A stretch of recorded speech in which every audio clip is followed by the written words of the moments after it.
बहाने वाले माननीय मुख्यमंत्री महोदय का करताल ध्वनि के साथ स्वागत करें। आजमगढ़ के ग्राम सालारपुर में आयोजित गोरखपुर लिंक एक्सप्रेसवे के लोकार्पण कार्यक्रम में उत्तर प्रदेश के लोकप्रिय मुख्यमंत्री महोदय का मंच पर आगमन हो चुका है। मित्रों, मैं बहुत बहुत धन्यवाद, बहुत बहुत धन्यवाद। और अब मैं माननीय मंत्री श्री दारा सिंह चौहान जी को उनके उद्बोधन के लिए आमंत्रित करता हूं। माननीय जय जय श्री राम, जय जय श्री राम। और मैं ये बात इसलिए भी कह रहा हूं कि हम लोग भाग्यशाली अपनी उपस्थिति दर्ज कराइए और गोरखपुर लिंक एक्सप्रेसवे का लोकार्पण संपन्न हो चुका है। मित्रों, ये नए भारत का नया उत्तर प्रदेश है। 2017 के पूर्व मात्र 2 के लिए देश और दुनिया के अंदर न जाना पड़े, बल्कि दुनिया रोजगार मांगने के लिए उनके पास आए, इसके लिए औद्योगिक क्लस्टर एक्सप्रेसवे के किनारे ही विकसित किए जा रहे हैं। इन्हीं के किनारे विकसित किए जा रहे उद्योग यही लगेंगे, यही पे इसका लाभ मिलेगा। पहचान का मोहताज नहीं होना पड़ेगा। हमारे यहाँ के नौजवानों को उसी के गांव, उसी के क्षेत्र में नौकरी भी मिलेगी, रोजगार भी मिलेगा और आने वाली पीढ़ी को खुशहाल बनाने में और प्रधानमंत्री मोदी जी के संकल्प के अनुसार विकसित भारत के सपने को साकार करने का जो लक्ष्य उन्होंने दिया है, उस लक्ष्य को प्राप्त करने में उत्तर प्रदेश अपनी भूमिका का निर्वहन करेगा। आज इंफ्रास्ट्रक्चर इसी बात को लेकर के आपको समर्पित किया जा रहा है। बहन और भाइयों, विकास का कोई विकल्प नहीं हो सकता। जो लोग जाति के नाम पर बांटने वाले लोग हैं, ये वही लोग हैं जिनको सत्ता मिली थी, जाति के नाम पर तो बांटते थे, लेकिन जब सत्ता में आते थे तो सत्ता में आने पर तब ये लोग अपने परिवार की बात करते थे। अभी आप मुझे बताइए, 60,244 पुलिस भर्ती हुई है ना?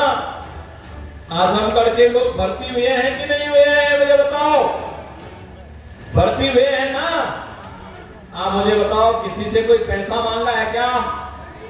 कोई सिफारिश करवानी पड़ी है क्या? अरे हर जाति, हर संप्रदाय से जुड़े हुए लोग भर्ती हुए हैं और इसमें भी 12,045 केवल बेटियां भर्ती हुई है। 12,045 उनके ट्रेनिंग भी प्रारंभ होने जा रही है। यानी आज वे सभी लोग योग की ट्रेनिंग ले रहे हैं। कल वे योग दिवस के कार्यक्रम में भागीदार बनेंगे अलग अलग जनपदों में और परसों से उनकी ट्रेनिंग। याद करिए, उत्तर प्रदेश का नौजवान एक साथ 60,244 एक साथ भर्ती हो गया, कोई सिफारिश नहीं। 2017 के पहले हुआ होता तो चाचा और भतीजा झोला लेकर के वसूली के लिए निकल गए होते। यानी वहां पर भी भेद होता था। पैसा लेकर के किसी की भर्ती नहीं होती थी, उसके बगैर तो होती ही नहीं थी। लेकिन अब कोई भेदभाव नहीं, अब तो सबको अवसर मिल रहा है। सबका साथ और सबके विकास का यही भाव है, सबका विश्वास और सबका प्रयास यही है, जिसमें सबकी भागीदारी होगी, कोई भेदभाव नहीं होगा। अब तो आजमगढ़ का नौजवान कहीं जाएगा देश के अंदर और दुनिया के अंदर, केवल ये बोलते मैं उत्तर प्रदेश से हूं, तो लोग बड़े सम्मान के साथ देखेंगे।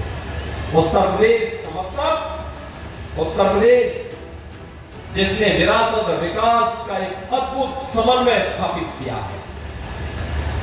महाकुंभ प्रयागराज, महाकुंभ प्रयागराज, अयोध्या में राम जन्मभूमि पर भगवान रामलला के भव्य मंदिर का निर्माण होना, काशी में काशी विश्वनाथ धाम का होना, मां विंध्यवासिनी धाम का विकसित होना, चित्रकूट धाम का विकसित होना,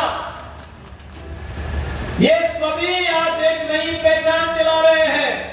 और अब तो मथुरा वृंदावन की तरफ हम भिड़ चुके हैं। मथुरा वृंदावन में भी हमारा कार्य प्रारंभ हो चुका है।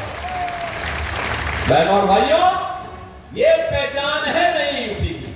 हम विरासत का भी संरक्षण करेंगे, विकास भी करेंगे। अपने इतिहास को, अपने पुराण को, अपनी परंपरा को विस्मृत करके विकास का कोई मायने नहीं। और ये विरासत है, हम राम और कृष्ण की परंपरा पर, भगवान विश्वनाथ की परंपरा पर, मां विंध्यवासिनी की परंपरा पर, रागे राघव की परंपरा पर, अयोध्या सिंह उपाध्याय हरियोग की पावन परंपरा को और महर्षि दुर्वासा की भी परंपरा को, बाबा भृगु की परंपरा को भी आगे बढ़ाने का काम करें। जी हमारे यूपी को एक्सप्रेस वे परदेश बनाए योगी जी। पूरे भारत में धूम मची है उत्तर प्रदेश की। उत्तर प्रदेश नंबर 1 प्रदेश बन गया है, उत्तम प्रदेश बन गया है।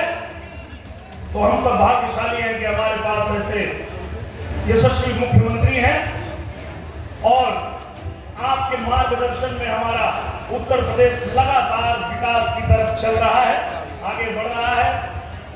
चाहे वो कोई भी क्षेत्र हो, शिक्षा का क्षेत्र हो, चिकित्सा का क्षेत्र हो, चाहे हमारे किसान भाई हो, सबके लिए जिस तरह से पूज्य योगी आदित्यनाथ महाराज जी ने काम किया है, अगर हम गिनाने लगे तो बहुत समय बीत जाएगा।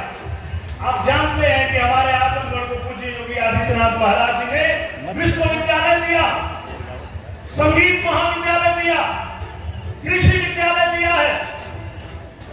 हमारे आजमगढ़ की एक एक सड़कें चमक रही हैं, चाहे वो रासेपुर तितरा का मार्ग हो, चाहे वो गिलरियागंज का मार्ग हो, चाहे वो परशुरामपुर का मार्ग हो, सभी मार्ग चमक गए। यहां तक कि जिसको आज तक जो हमारा देवारा क्षेत्र था, एकदम वंचित था, कोई जाता ही नहीं था, पूज्य योगी आदित्यनाथ महाराज जी की देन है कि आज उस गांव की एक एक सड़कें चमक रही है। ऐसा पूज्य योगी आदित्यनाथ महाराज जी ने चमकाया है हमारे आजमगढ़ को। तो आजमगढ़ को तो चिंता करने की जरूरत ही नहीं है, क्योंकि हमारे साथ श्री रघुनाथ, तो किस बात की चिंता, हमारे सर पे इनका हाथ, तो किस बात की चिंता।